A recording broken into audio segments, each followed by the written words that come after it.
Did you know there's a technique that allows you to run farther, feel less tired, and avoid injuries? Sounds incredible, right? But how is that possible? Imagine that instead of exhausting yourself every time you run, you can recover energy while still moving forward. Many runners are already using it and seeing impressive results. Want to know how you can improve your performance without pushing yourself to the limit? Let's dive in. Jeffing is a technique that alternates running and walking strategically, but it's not just about walking when you're tired. This method follows a specific structure to help you maximize your performance. How does it work exactly? It's simple. You choose a running interval, like 3, 4, or even 5 minutes, followed by a brief walking break, usually about 1 minute. This cycle is repeated throughout your entire training session or race. What's interesting about Jeffing is that it's not just for beginners. Did you know that many advanced runners use it to improve their performance in long distances, like marathons? By incorporating short walking breaks, your body recovers better during training, allowing you to maintain a good pace for longer without getting tired as quickly. This is how you can run longer distances without feeling completely worn out. Plus, this technique is incredibly flexible. Do you prefer to run longer before walking? No problem.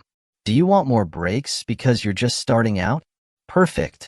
Jeffing adapts to you, your pace, and your needs. It's a smart way to train without pushing yourself too hard. What's the best part? With this technique, not only do you improve your endurance, but you also significantly reduce the risk of injuries by giving your joints and muscles short breaks. Now, let's talk about the benefits of Jeffing and why more and more runners are adopting it. First, it reduces the risk of injury. When we run nonstop, our joints and muscles take all the impact. With Jeffing, those small walking breaks act as mini recoveries. By alternating between running and walking, your body has time to recover, reducing the strain on your joints and lowering the chances of injuries. This is especially helpful for runners who experience discomfort or simply want to avoid future problems. Second, it improves your endurance. It may sound contradictory, but by including walks in your training, you might end up running farther than you would by just running. That's because the short breaks allow your body to conserve more energy for longer. So, if you've ever felt like you're burning out halfway through a long run, Jeffing could be your solution to maintaining a steady pace without running out of energy. Third, it's mentally easier. Instead of focusing on running a massive distance all at once, you break your training into manageable chunks. Each running interval becomes a small, achievable goal, and the walking break is like a mini reward. This makes long distances, like 10 kilometers or even a marathon, feel less intimidating. Who wouldn't prefer smaller goals over one huge challenge? Fourth, it adapts to any level of runner. Whether you're just starting out or you've been running for years, you can adjust the intervals to fit your needs. If you're a beginner, you can start with more walking and less running. As you get better, you can gradually increase the running time. If you're more advanced, you can run longer intervals and walk just enough to recover. Fifth, Jeffing improves post-workout recovery. By incorporating walking intervals during your running sessions, you help your body recover better even while you're still moving.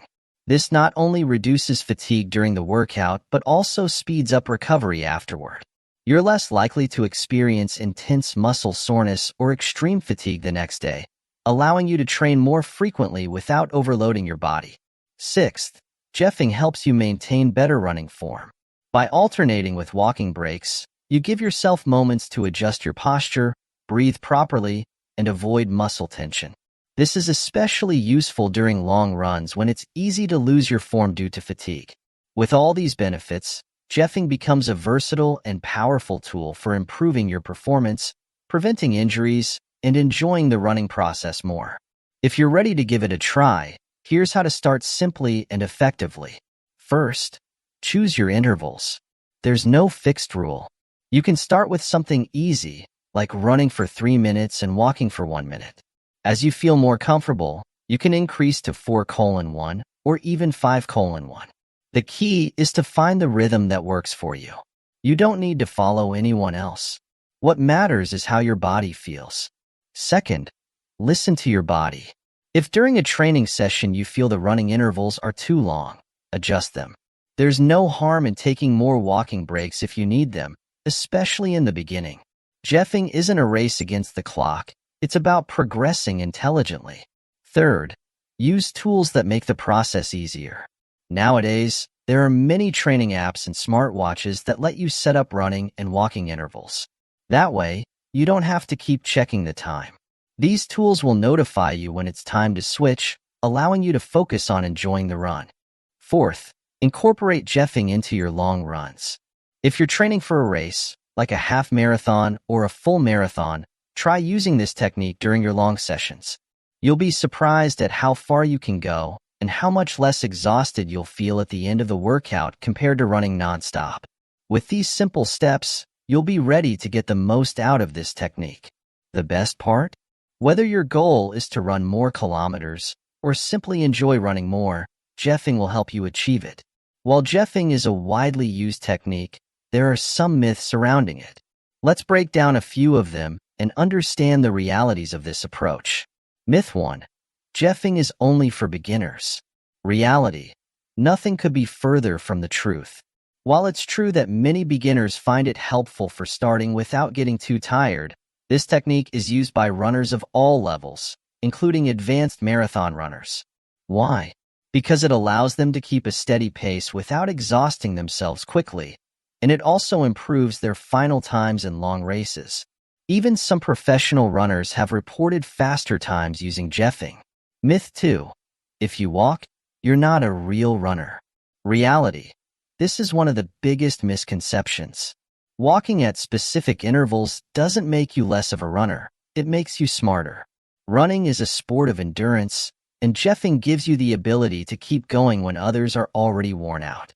What really matters is how far you run and how you feel at the end of the workout or race, not whether you walked or not. Myth 3. Jeffing is ineffective for improving speed. Reality. Although it might seem like walking would slow you down, many people find that they improve their overall pace by alternating running and walking. This is because the short breaks allow your muscles and joints to recover, enabling you to run faster during the running intervals. So, by the end of your training, you might actually be running faster than if you had run nonstop from the beginning. Myth 4. You can't use jeffing in races. Reality. Not only can you use it in races, but many runners have set personal records using this technique in competitions. In a race, the key is to maintain your pace and finish strong, and jeffing helps you do just that. In fact, you'll see many people using this technique in events like half marathons or full marathons. So, if you're thinking of trying it in a race, go for it. Now that you've made it this far, you know how jeffing can transform your running. It's a simple technique with a huge impact on your performance and well-being. Why not give it a try in your next run and see the benefits for yourself? Don't forget to leave a comment and let me know how it went. I'd love to hear about your experience. And if you enjoyed this video, make sure to like, subscribe, and hit the bell so you don't miss more tips and techniques to help you become a better runner. See you in the next race.